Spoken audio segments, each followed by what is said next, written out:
प्रेम से बोलिए सूर्य नारायण की जय। प्यारे भक्तगणों, आज आप सभी श्रवण करेंगे फाल्गुन महीने की अंतिम रविवार की व्रत कथा। एक ब्राह्मण था। वह सूरज भगवान का बहुत बड़ा भक्त था। नहाता धोआता कहानी कहता था, पर कुछ कमाता नहीं था। ब्राह्मण घर में रहता तो ब्राह्मण की पत्नी हमेशा ब्राह्मण को एक ही बात कहती कि कहीं बाहर जाओ, कुछ कमा कर लाओ। ब्राह्मण की बातें सुन ब्राह्मण बहुत परेशान हो जाता था और घर से बाहर कहीं ब्राह्मण जाता तो आस पड़ोस के लोग उसे निकम्मा कहकर अपमानित किया करते थे। सभी लोगों से परेशान होकर ब्राह्मण सूर्य भगवान का पूजन सामग्री लेकर जंगल में चला गया और वह जंगल में एक बहुत बड़ा सूखा पीपल का पेड़ था। उसी पेड़ के नीचे बैठकर सूरज भगवान का पूजन किया करता था और कथा कहता था। उसी पीपल के पेड़ के आसपास एक सूखा सा तालाब था। उसमें थोड़ा सा ही पानी था। उसी पानी से लोटा भरकर वह ब्राह्मण सूर्य नारायण को जल चढ़ाया करता था। पूजा का जल बहकर सूखे पीपल के वृक्ष से होकर सूखे तालाब में जाया करता था। जल के जाते ही सूखे पीपल हरा भरा हो गया और सूखी तालाब साफ पानी से भर गया। तालाब का पानी इतना साफ हो गया कि उसी जल में सूर्य नारायण दिखाई देने लगे और कहने लगे, ब्राह्मण वर मांग, तू क्या मांगना चाहता है? ब्राह्मण ने सुना तो घबरा गया। सोचने लगा कि पीपल में कोई भूत प्रेत तो नहीं रहता। जब भी ब्राह्मण सुबह सूर्य नारायण का पूजा करता तभी आवाज आता। ब्राह्मण इस आवाज को सुनकर बहुत चिंता में पड़ गया और चिंता के कारण उसका शरीर दुबला हो गया। ब्राह्मणी भी कभी कभार अपने पति ब्राह्मण से जंगल में मिलने आया करती थी। ब्राह्मणी ने जब ब्राह्मण को दुबला पतला होते हुए देखा तो उसने पूछा, ब्राह्मण देव, आप दिन ब दिन सूखते क्यों जा रहे हैं? इसका क्या कारण है? तब ब्राह्मण ने सारा कहानी बताया।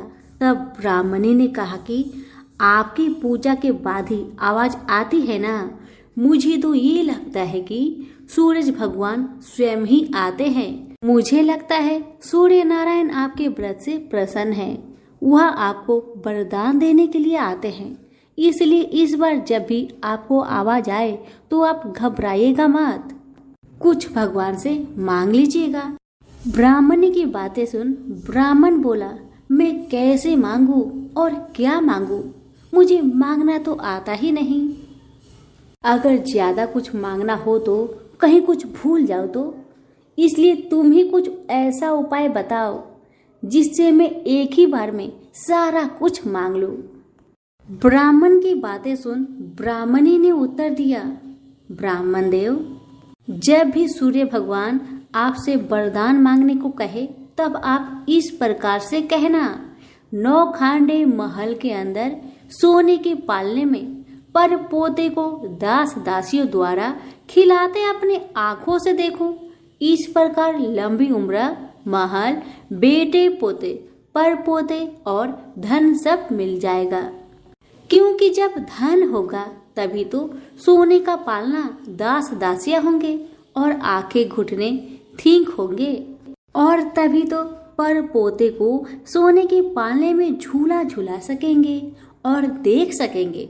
दूसरे दिन पूजा के बाद जैसे ही आवाज आया तो ब्राह्मण ने वैसा ही किया जैसे ब्राह्मणी ने समझाया था।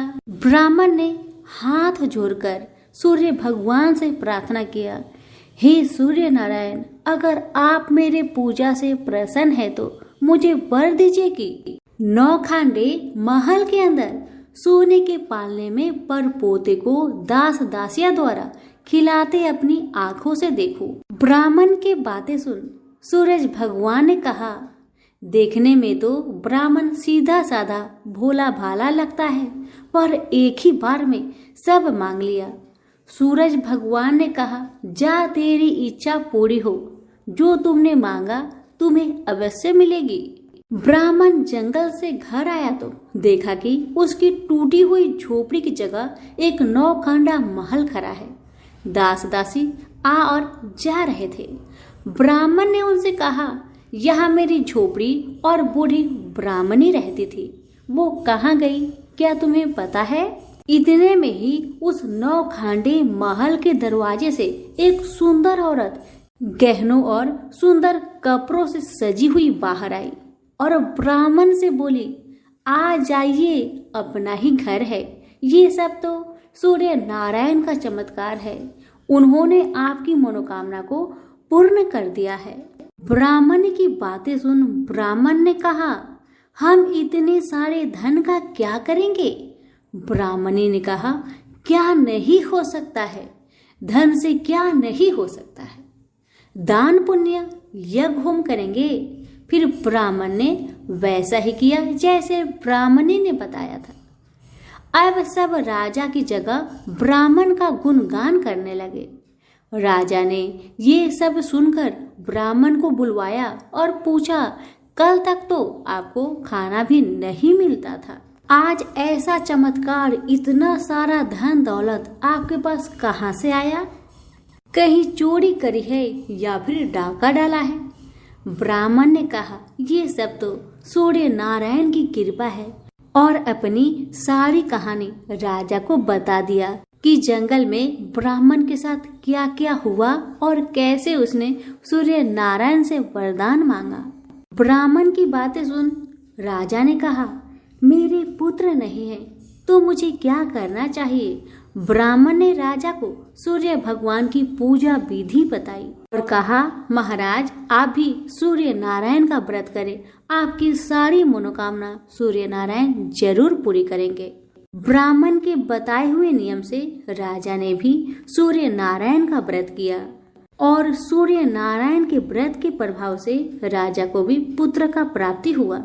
सभी सूर्य नारायण की जय जयकार करने लगे। हे सूर्य भगवान, जैसे ब्राह्मण और राजा की मनोकामना को पूर्ण किया वैसे ही सबकी करना। कहानी कहने वाले की, कहानी सुनने वालों की, हुक्कारे भरने वालों की, सबकी मनोकामना को आप पूर्ण करना। प्रेम से बोलिए सूरज भगवान की जय हो। सूरज भगवान रोज उठते और जग में प्रकाश देने चले जाते।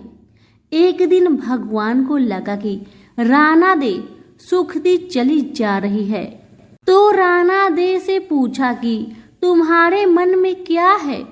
राणा दे बोली, मेरे मन में खीर खांड के भोजन की इच्छा है। भगवान बोले, मांगा भी तो क्या मांगा, ये तो हम रोज ही खाते हैं। राणा दे बोली, भगवान आप खीर खांड के भोजन जिमते हो, मैं तो खट्टी रब जिमती हूँ। भगवान बोले, राणा दे तुम झूठ बोलती हो, एक जैसा भोजन मेरी माँ हमको देती है। राणा दे बोली, सुबह आप मेरी थाली ले लेना, मुझे अपनी थाली दे देना, फिर आपको सब पता लग जाएगा। दूसरे दिन जिमते समय भगवान ने पानी के गिलास को टक्कर देकर गिरा दिया।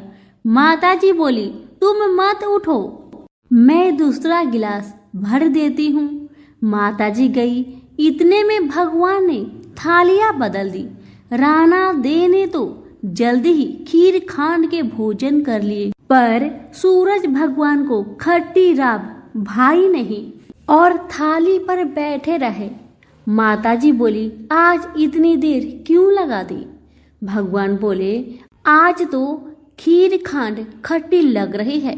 माताजी बोली, राणा दे की थाली आपने क्यों ली? भगवान कहने लगे, माँ अपने घर में आप 2 जने और मैं जिसमें भी 2 भात, मैं नियम पालन वाला और मेरे ही घर में ऐसा होता है तो दुनिया में क्या होता होगा। घर में सबका खाना एक जैसा बनाओ। वहां से वो कुम्हार के यहाँ गए और बोले, 2 पेट की हांडी किस कुम्हार ने बनाई? रतन कुम्हार को लगा आज तो भगवान आए हैं, माँ जी तो 1 टका देती है, ये 2 टका देंगे। और कुम्हार बोला, मैंने बनाई। भगवान बोले, आज के बाद 2 पेट की हांडी बनाए तो तेरे सहस्त्र पेट कर दूंगा।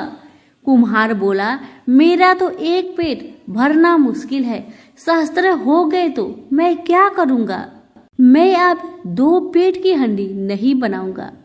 इस तरह सूरज भगवान ने दुभांड मिटाई। तो सभी मिलकर बोलिए, सूरज भगवान की जय हो। एक गांव में एक बूढ़ी माई रहती थी। वह रविवार के दिन अपने घर को गोबर से लीपा करती थी। उसका यह अटल नियम था।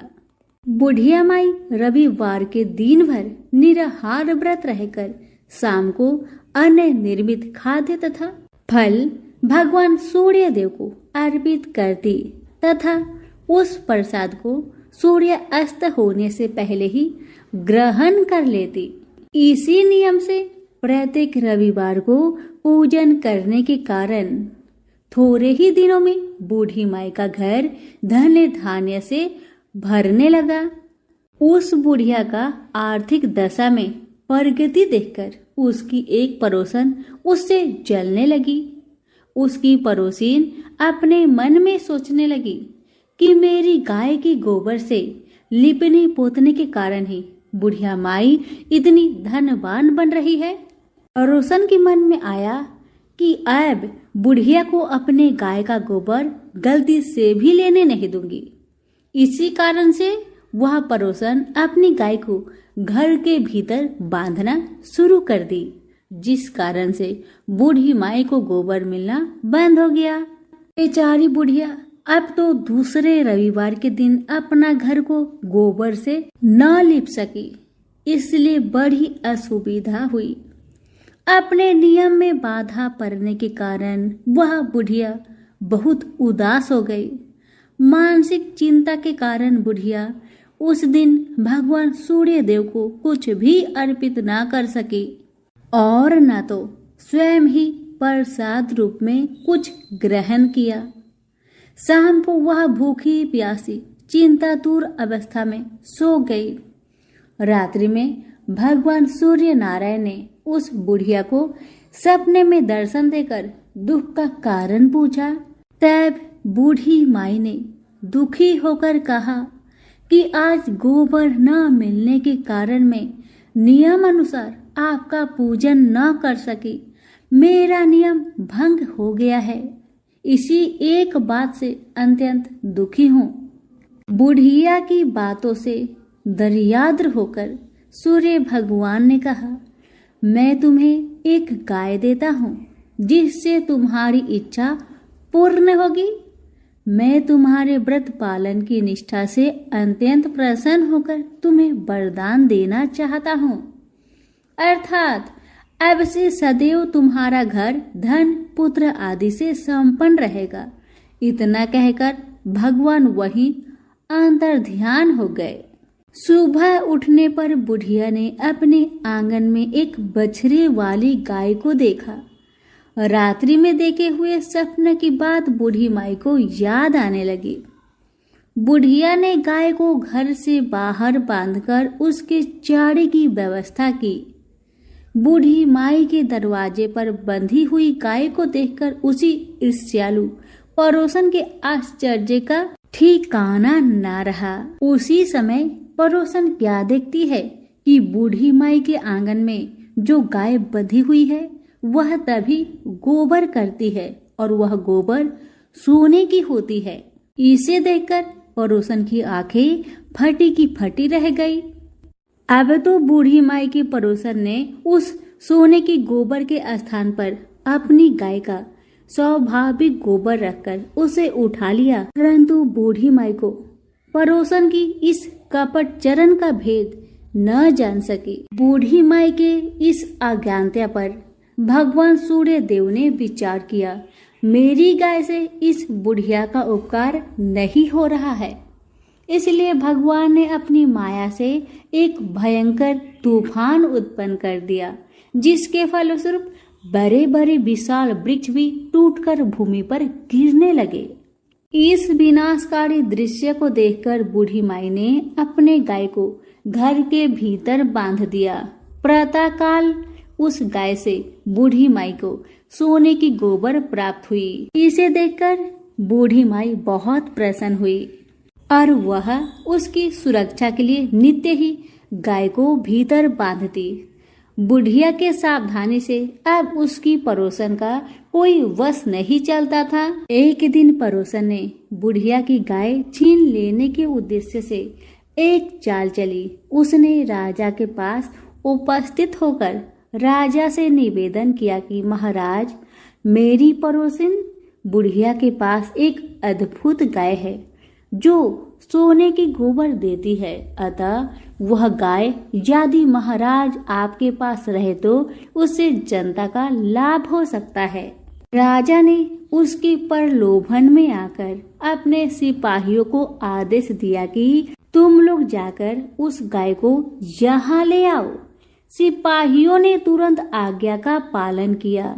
अब वह गाय का गोबर उठाकर न ले जाने पावे। आदेश देकर राजा महल में चले गए। उस दिन की रात में राजा को प्रसन्नता के कारण नींद न आई। राजा सवेरे होने की प्रतीक्षा उत्सुकता पूर्वक करने लगे। सुबह गाय के पास जाकर देखा, वहां स्वाभाविक गोबर के अतिरिक्त कुछ न था। राजा की क्रोध अग्नि भड़क उठी। उन्होंने बूढ़ी माई को बुलवाया और राजा ने उस बुढ़िया से पूछा, क्या तुम्हारी गाय सोने का गोबर देती है? इस बात की सूचना पर मैंने तुम्हारी गाय मंगवाई थी, फिर क्या कारण है कि गाय वैसा गोबर न दे सकी? बूढ़ी माई ने उत्तर दिया, महाराज, गाय के गोबर से घर लिपना मेरा नित्य नियम का काम है। मैं दिन भर व्रत रहकर सायंकाल भगवान सूर्य को नैवेद्य अर्पित कर उस प्रसाद को ग्रहण करती हूँ। मेरे पास जब अपनी गाय न थी तो मैं पड़ोसन के गोबर से घर लिपती थी। देवयोग से गोबर के अभाव में एक दिन में अपने नियम का पालन न कर सकी। उसी दिन में रात्रि में भूखी ही सो गई। रात्रि में भगवान ने स्वप्न देकर मुझे यह गाय प्रदान की है। मेरी इस सियालू पड़ोसन ने आपको सूचना देकर मेरी गाय मुझसे छिनवा ली है। गाय के संबंध में बस मैं इतना ही जानती हूँ।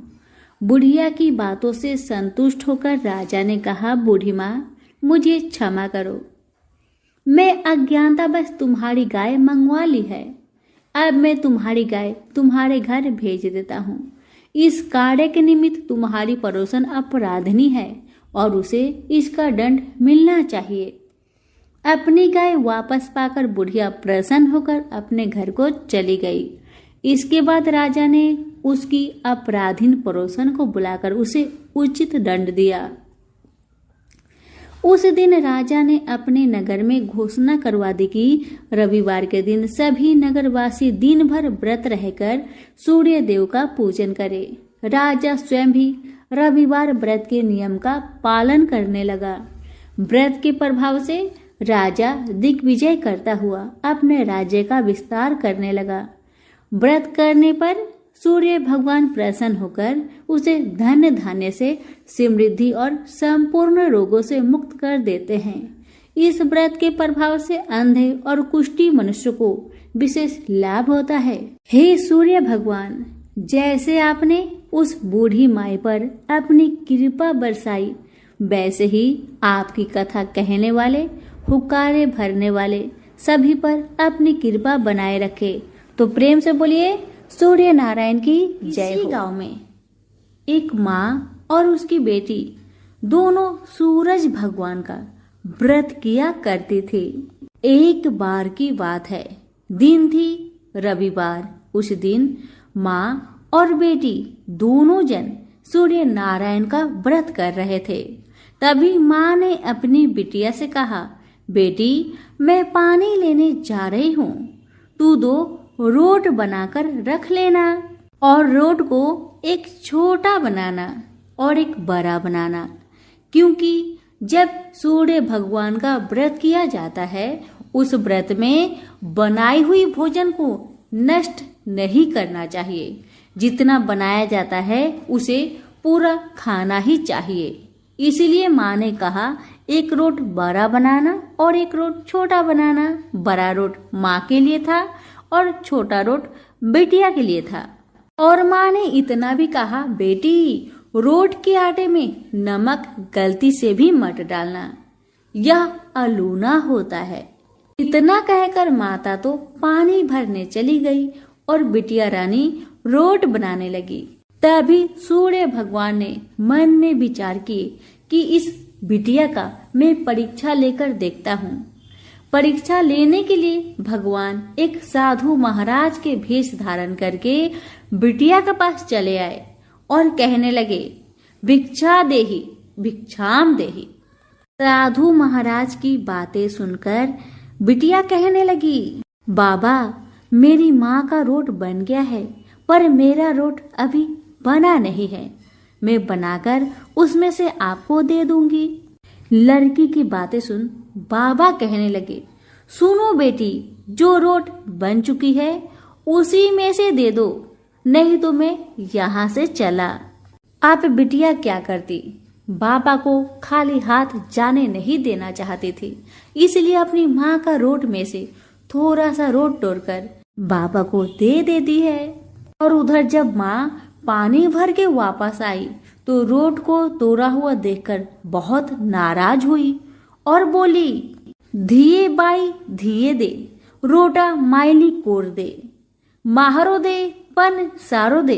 इसका मतलब ये है कि ए लड़की, मेरी रोटी का टुकड़ा दे दिया, मेरी रोटी मुझे साबुत दे। अब माँ अपनी बेटी को क्रोध के मारे मारने लगी। लड़की डर कर जंगल में भाग गई और एक पेड़ पर चढ़कर बैठ गई। भगवान ये सब तो देख ही रहे थे। तब भगवान ने सोचा, बेचारी लड़की को मेरे कारण घर से निकलना पड़ा, इसलिए इसकी रक्षा तो मुझे ही करनी पड़ेगी। अब सूर्य भगवान रोज उसके लिए चूरमे का एक लड्डू और एक लोटा पानी भेज देते थे। लड़की मजे से खा पी लेती और बैठी रहती। एक दिन एक राजा शिकार करके उधर से निकला।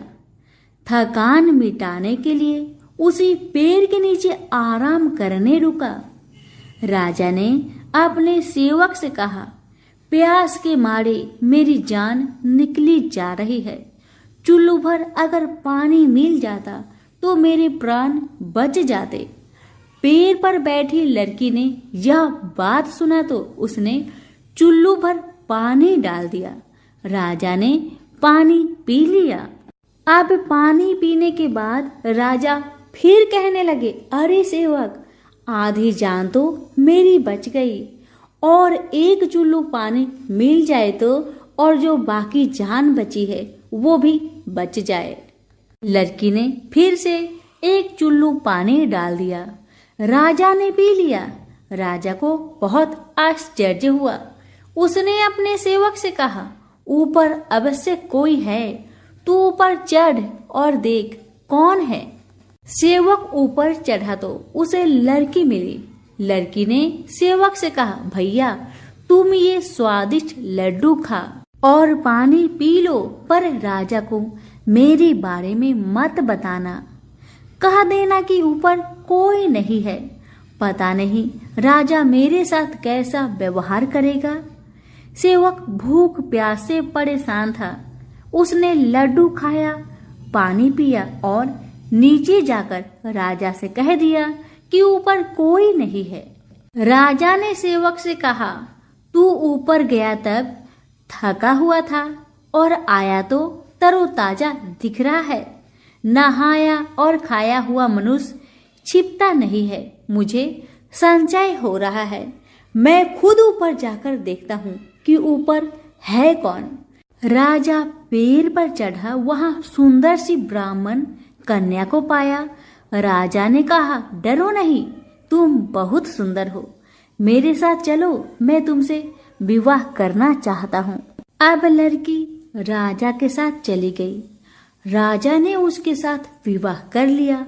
साल भर में ही उसने एक सुंदर बालक को जन्म दिया। उसकी अन्य रानियां, उसकी देवरानी जेठानी उसके पुत्र की सुंदरता से जलने लगी थी। सूरज भगवान का व्रत आया, तब वो ही ब्राह्मण की लड़की छोटी रानी ने रोट बनाया। दूसरी रानियां ने राजा से कहा, तुम्हारी नई रानी को रोट बनाना नहीं आता, उसका बनाया हुआ रोट खाओगे तो आपका पेट दुखेगा, रानी खाएगी तो कुंवर का पेट दुखेगा। नई रानी ने यह बात सुन ली और उसने रोट को थाली से नीचे छुपा दिया और सूर्य भगवान से सहायता के लिए प्रार्थना करने लगी। राजा ने जब पूछा कि थाली के नीचे क्या है, तब उसने कहा कि मेरे गरीब पीहर से आया हुआ उपहार है। राजा ने थाली उठाई तो देखा कि उसके नीचे सोने का चक्र था। राजा ने कहा, वाह, गरीब पीहर बालों का ऐसा उपहार। नई रानी चुप रही। एक दिन रानी खिड़की के पास खड़ी थी, तभी उसने अपनी माँ को देखा जो दरिद्र अवस्था में छाछले बेच रही थी। उसने सोचा, माँ को यहाँ बुला लूं तो मेरी माँ यहाँ आराम से रह लेगी। इतने नौकर चाकरों में वह भी कुछ काम कर लेगी और किसी को पता भी नहीं चलेगा। उसने माँ को बुलवाया। रानी की माँ आते ही वही बात दोहराने लगी, धिये दे माई धिये दे, रोटा माइली कोर दे, माहरो दे पन सारो दे। रानी ने सोचा, कहीं सबको पता ना चल जाए कि मैंने अपनी माँ को इस तरह महल में बुलवाया है, मुसीबत हो सकती है। उसने माँ को चुपचाप एक कमरे में रहने को कहा और उस कमरे में बाहर से लड़की ने ताला लगा दिया। रानी की देवरानी जेठानी व अन्य रानियां राजा से कहने लगी कि नई रानी का व्यवहार संदेह पैदा करता है। एक औरत महल में घुसी थी पर वह बाहर नहीं निकली। छोटी रानी यह सुन ली। वह सूर्य भगवान से इस विपत्ति से बचाने के लिए प्रार्थना करने लगी। राजा ने वहां आकर उस कमरे की चाबी मांगी। राजा ने कमरा खोला तो वहां सोने का एक मूर्ति मिला। राजा ने पूछा, यह मूर्ति कहाँ से आई? रानी ने कहा, मेरे गरीब पीहर का उपहार है। राजा ने कहा, तुम्हारे गरीब पीहर से इतने कीमती उपहार आते हैं? मुझे तुम्हारा पीहर तो देखना ही होगा, हम वहां चलेंगे। रानी ने फिर सूरज भगवान से मदद मांगी। सूरज भगवान ने कहा कि मैं 1.25 पहर की व्यवस्था कर दूंगा, लेकिन फिर मुझे नगरी में उजाला करने जाना होगा। सूर्य भगवान ने जंगल में माया नगरी बसा दी। महल, झरोखे, बाग, बगीचे, रिश्तेदार आदि सब माया से बना दिए। महल की रसोई में कई प्रकार के व्यंजन बन रहे थे। राजा रानी का पीहर गए, सबसे मिलकर और खा पी कर रानी ने राजा से वापस चलने को कहा।